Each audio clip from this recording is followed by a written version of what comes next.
Welcome everyone to bonusXP's list of the top 30 PS2 games. When we first started compiling this list, it was obvious right from the start that we were never going to be able to narrow it down to the traditional top 10, so it quickly became a top 30. Yeah, and even then it's still hard to narrow it down to that, as the PS2 had such a deep and diverse library of phenomenal titles from when it launched all the way up until the end of its life cycle. To try and keep this list somewhat contained, we had two rules. No yearly sports games, and only one game per franchise. The list could easily have been filled with games from a small handful of franchises otherwise, so this allows us to highlight some standout titles from lots of different genres. As always, this is our own personal list of games we love. Just because a game you loved on PS2 didn't make it onto the list, doesn't mean it's not awesome. So let's get started then with the first entry on our list. The fact that this stellar game is number 30 on our list should tell you the kind of calibre of games we have to talk about here. The game from Team Eco didn't resonate with me quite on the level that it did for some people, and that is why it is where it is on the list. However, that doesn't mean that Shadow of the Colossus isn't an amazing game, because it is. A lot of people will put a giant tough boss in front of you, and when you beat it you think to yourself, yeah, go me, I kicked its ass. But that's where this game is different. You feel a sense of regret and self-loathing which you just don't get elsewhere when you vanquish the magnificent creatures you face in Shadow of the Colossus, because the creatures aren't hostile. You're the enemy. You are killing them for personal gain within the plot.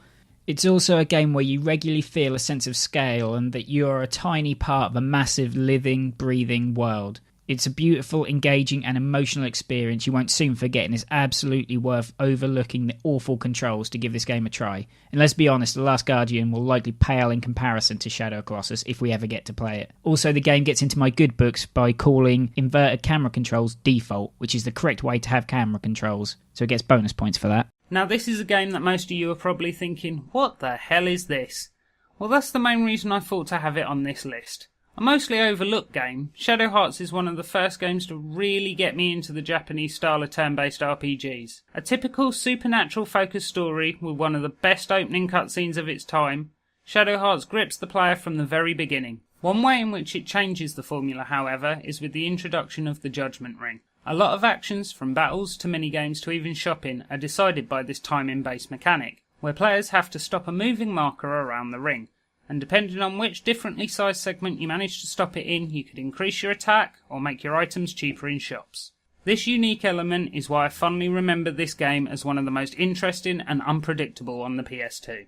Tekken has a few great entries on PS2. This was the first game I put into my PS2 when I got it in 2000, and the jump from Tekken 3 to Tekken Tag Tournament sold me on this being next gen. The clue is in the name, but the unique thing about this game was the switching character mechanic. Each fight was 2v2 and added an interesting layer of strategy and depth. When a character is tagged out, they recover a small amount of health, and the character who was tagged in got a short strength buff. You can combine the characters to do special combos and throws, and it led to some awesome combinations of fighters, with my personal favourite being Harang and Jin.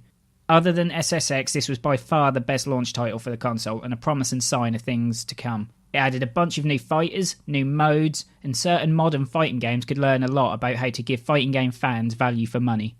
Oh, and you can have a round of bowling as a panda, and you can't say that about most games. Why, oh why didn't I take the blue pill? That would be because you will have missed out on probably the best game based on the Matrix franchise if you did. Enter the Matrix is a video game segment of the Wachowskis' extended universe along with the Animatrix series of short animations. It follows the stories of Ghost and Niobe as they play their part in the fight against the Machine Army. Their story runs parallel to the film timeline, so there is an interesting mix of cutscenes and real clips from the film as the stories overlap, and genuinely fleshes out the overall narrative, as well as giving teaser clips for the third Matrix film, as this came out before the final film's release. This was also the first game since Max Payne to really get bullet time down properly, slowing time, diving over tables, running along walls while gunning down cops, soldiers and agents alike. It manages the feeling of power fantasy on a level that most games can only hope to achieve. All this great gameplay coupled with an in-depth feature where you had to hack the game to unlock different content such as messages from Morpheus, image files, FMVs and a dojo which could be played in multiplayer with a friend made this a unique addition to anyone's game collection. Having said all this, weirdly placed and occasionally awkward platforming sections do keep this green code covered gem from appearing much higher on our list. Before PS2, the plastic guitar genre wasn't a thing. Can you imagine that? Before the plethora of shovelware games and excessive spin-offs, the Guitar Hero brand was synonymous with high-quality games. The difference in gameplay between 2 and 3 was a big departure, and the focus shifted away from perfect accuracy and more towards the long, fast combinations of notes, which was geared more towards people playing on harder difficulties. These kind of games live and die on their soundtrack, and that comes down to personal taste. But in my opinion, this game had the strongest and most varied library of any of the PS2 entries, with songs from Muse, Metallica, Rolling Stones, and tons more. It was also the first Guitar Hero entry to have licensed tracks and not covers. You also battled the devil for your soul at one point, and that was pretty awesome. And also rather bloody hard. Although you have to give a shout out to the infamous Through the Fire and the Flames by DragonForce for being the song that broke the most fingers. Tune up your air guitars and put on your hair metal wigs. We are continuing the music game trend now with Rock Band 2.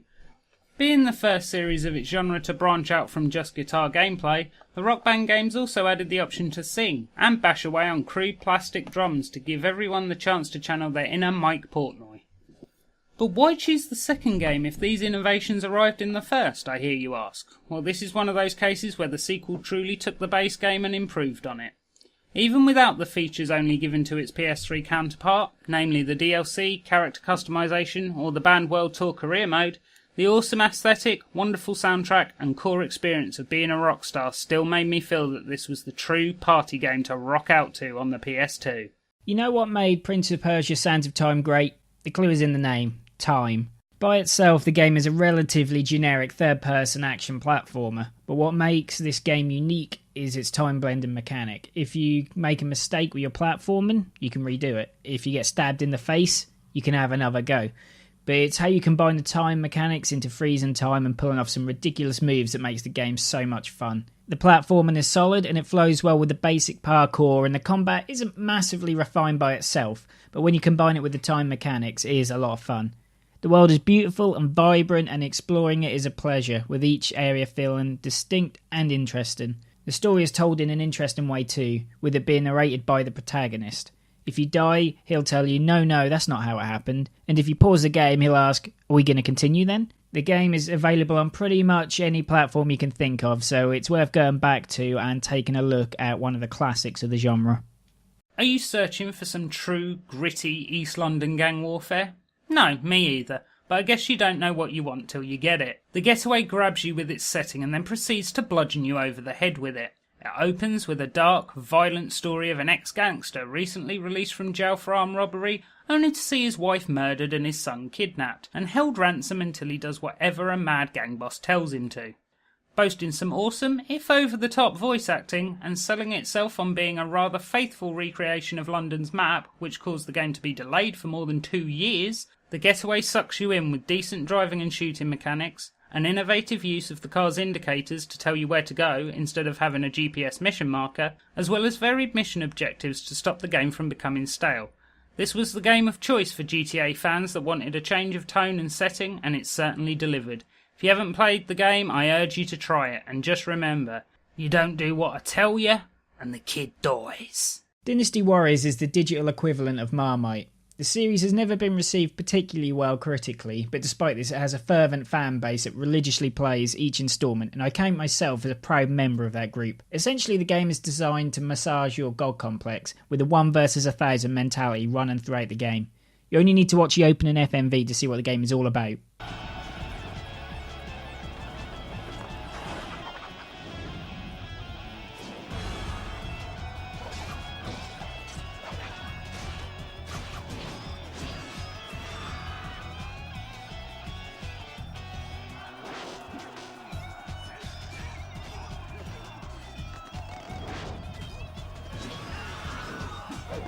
It's a stress reliever, and one of the best there is.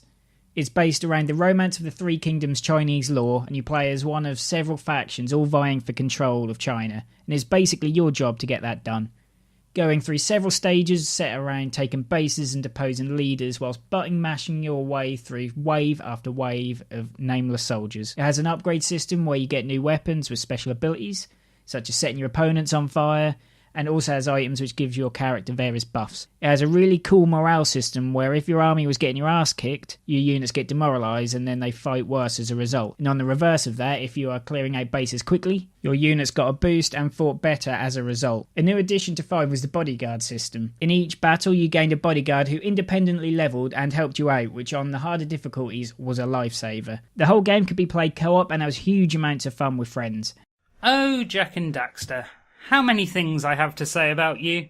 Colourful characters, interesting world, great platforming, and your sidekick is a freaking weasel. Okay, he's an ottsel, but what the hell is an ottsel anyway?